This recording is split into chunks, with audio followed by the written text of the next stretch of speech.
تاریخ میں برطانیہ اور پاکستان ہی ایسی دو قوتیں ہیں جنہوں نے گوادر کی اہمیت کو پہچانا۔ برطانیہ کی دلچسپی والی بات تو اب پرانی ہو گئی کیونکہ اس کا تعلق 19ویں صدی کے وسط اول سے ہے، جب افغانستان نے 1839 میں ان علاقوں پر حملہ کیا۔ اس وقت برطانوی حکومت نے ضرورت محسوس کی کہ تربت اور ایران کے درمیان پورے خطے کے بارے میں معلومات حاصل کرے اور گوادر کی تاریخی، سیاسی اور دفاعی اہمیت سے واقفیت حاصل کرے۔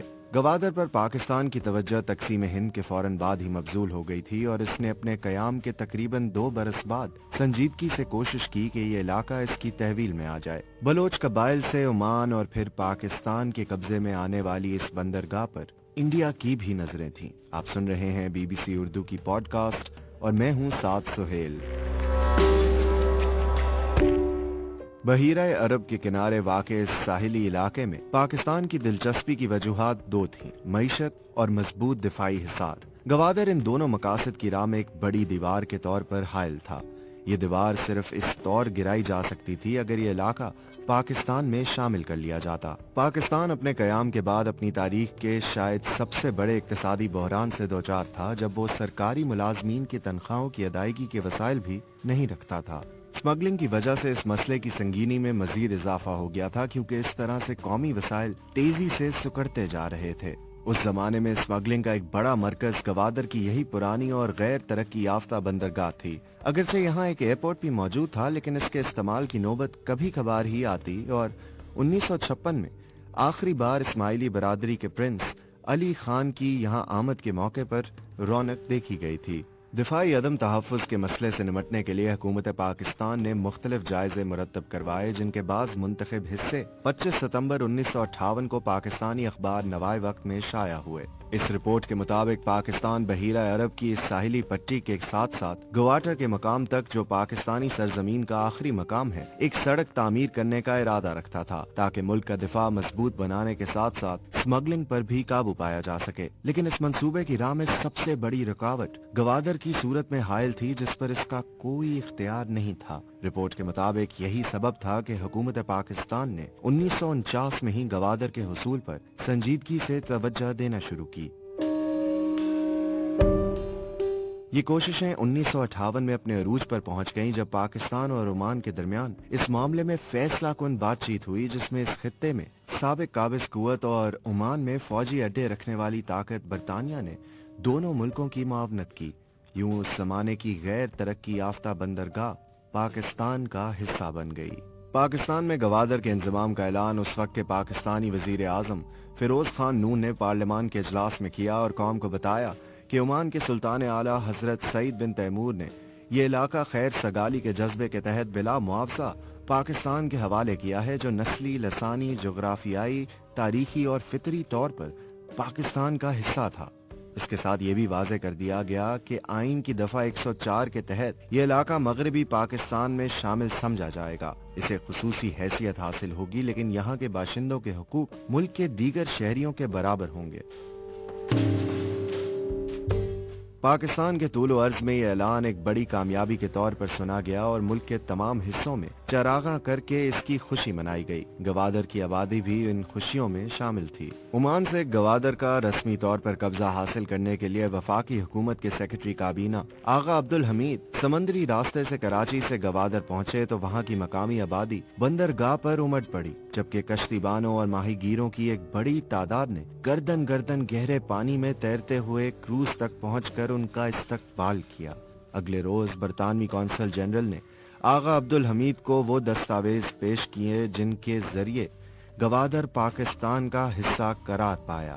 اس کے بعد گوادر کے ایڈمنسٹریٹر کی رہائش گاہ پر پاکستانی پرچم لہرایا گیا۔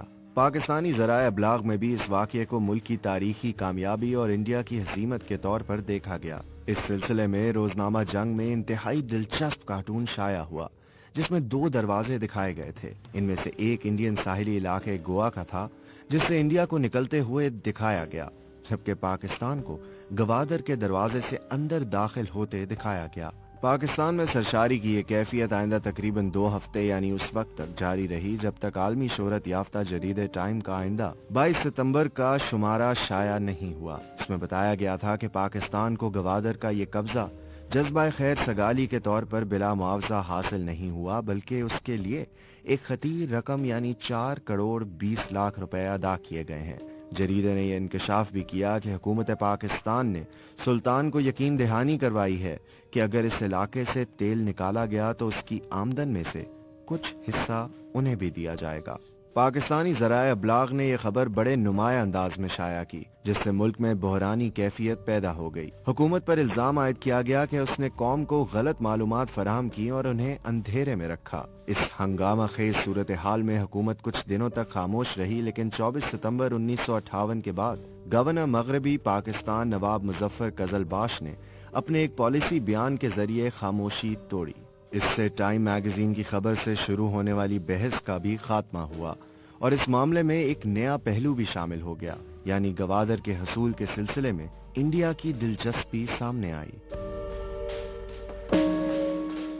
ان کے بیان کا لب لباب یہ تھا کہ یہ درست ہے کہ پاکستان نے گوادر کے حصول کے لیے رقم ادا کی ہے۔ اس کی وجہ یہ تھی کہ انڈیا بھی گوادر میں دلچسپی رکھتا تھا اور اس نے اس کے حصول کے لیے عمان کے سلطان کو پاکستان کے مقابلے میں 10 گنا زیادہ معاوضہ کی پیشکش کی تھی۔ انڈیا نے اس مقصد کے لیے کئی ایسے ملکوں کو اپنا ہم نوا بنانے کی کوشش بھی کی جو اس معاملے میں اثر انداز ہو سکتے تھے۔ ان کے مطابق انڈیا کا موقف تھا کہ گوادر کی اکثریتی آبادی ہندو ہے، اس کی پہلا حق ان کا ہے۔ اس کے مقابلے میں پاکستان کی طرف سے جاری کیے جانے والے اعداد و شمار کے مطابق انضمام کے وقت گوادر کی کل آبادی 20,000 تھی، جن میں صرف 1,000 ہندو تھے۔ انہوں نے انکشاف کیا کہ معاوضے کی پیشکش اور سفارتی حمایت کے حصول میں ناکامی کے بعد انڈیا نے آخری کوشش یہ کی کہ اس علاقے کے مستقبل کا فیصلہ استصواب رائے کے ذریعے کروایا جائے۔ اس مقصد کے لیے حکومت ہند نے وزیر اعظم فیروز خان نون کو ایک خط بھی لکھا اور مطالبہ کیا کہ استصواب رائے کے انعقاد کے لیے انڈین افسران کو بھی وہاں آنے کی اجازت دی جائے۔ نواب قزلباش کے دعوے کے مطابق حکومت پاکستان نے مطالبہ مسترد کر کے انڈیا کی یہ کوشش بھی ناکام بنا دی۔ گوادر میں انڈیا کی دلچسپی کب اور کیسے پیدا ہوئی؟ اس کی تاریخ بڑی دلچسپ ہے۔ اس کہانی کا آغاز جنوری 1947 کو ہوتا ہے، جب عمان کے سلطان نے یہ محسوس کیا کہ ان کے ملک میں گوادر دور دراز اور بے آب و گیا علاقہ ہے، جہاں کا انتظام برقرار رکھنا ان کی حکومت کے لیے مسائل پیدا کر رہا ہے۔ اس مقصد کے لیے خلیج فاس ریزیڈنسی بحرین نے حکومت انڈیا کے سیکرٹری کو خط لکھا، جس میں سلطان کی طرف سے ریاست کلات کو گوادر کی فروخت کے ارادے سے آگاہ کیا گیا تھا۔ برطانوی حکومت چونکہ بہت پہلے سے ہی اس علاقے میں دلچسپی رکھتی تھی، لہٰذا اس نے پیشکش پر غور کیا، لیکن اس وقت اس کے لیے دوسری عالمی جنگ درد سر بنی ہوئی تھی، جس سے پہلے نمٹنا ضروری تھا۔ چنانچہ فیصلہ کیا گیا کہ اس معاملے کو جنگ کے خاتمے تک ملتوی کر دیا جائے۔ گوادر کی تاریخی اور جغرافیائی حیثیت کے بارے میں حکومت پاکستان کی رپورٹ کے جو حصے شائع ہوئے، ان میں سب سے زیادہ زور اس بات پر دیا گیا کہ ریاست کلات اس علاقے کی کبھی مالک نہیں رہی۔ اس کا ثبوت کئی تاریخی دستاویزات اور ایک برطانوی سیاح میجر جنرل سر چارلز میٹکیف میکگریگر کی 19ویں صدی میں شائع ہونے والی کتاب وانڈرنگز ان بلوچستان سے پیش کیا گیا۔ اس کتاب کے مطابق یہ علاقہ سکندر اعظم کے زمانے سے مکران کا حصہ رہا ہے۔